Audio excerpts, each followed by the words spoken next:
In this video, I'll show you how to export your Godot game as HTML, so you can run it in the browser on itch.io. If you find this helpful, please subscribe, so let's slide in.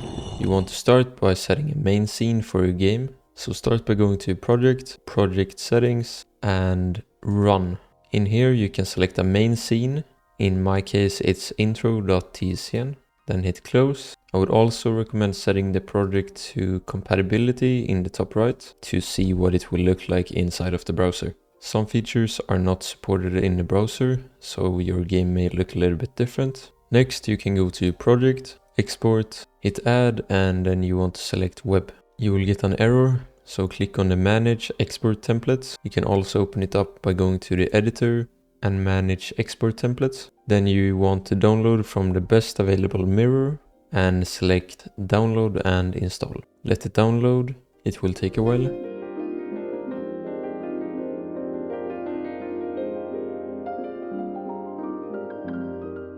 When it's downloaded, we can close this down and go back into project and export. Now we won't get the error anymore.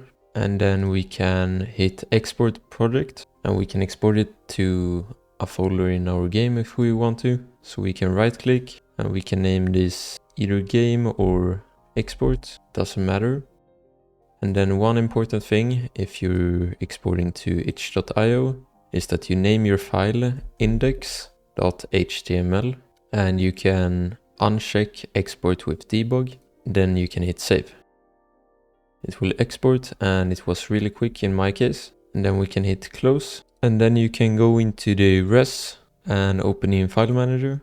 Find your folder that you exported the game into, right click on that and compress to a zip. When you have your zip file, you can open up itch.io and go to the top right and upload new project. Give it a name, so I'm gonna call mine game, and then we can go down to kind of project. This is our HTML, and then we go down to uploads and hit upload files. Locate your folder. You can also go into the file manager for the res and copy the path, go back to the browser and then paste this next time.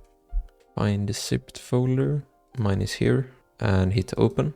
And then you hit this file will be played in the browser and scroll down until you find shared array buffer. If when you try to play your game in the browser on itch.io, it's giving you an error, you need to enable shared array buffer. For a simple 2D game like this, it's not required, but for 3D projects that I've worked on before, I've needed to enable it. It should work either way for a 2D project like this. Hit save, and then you can view page. And then you can hit run game, and it should work like normal. Thanks for watching, and special thanks to the Ko-Fi members for making this video possible. If you want to support my work and have your name be featured in future videos, check out my Ko-Fi in the description, and I'll see you in the next one.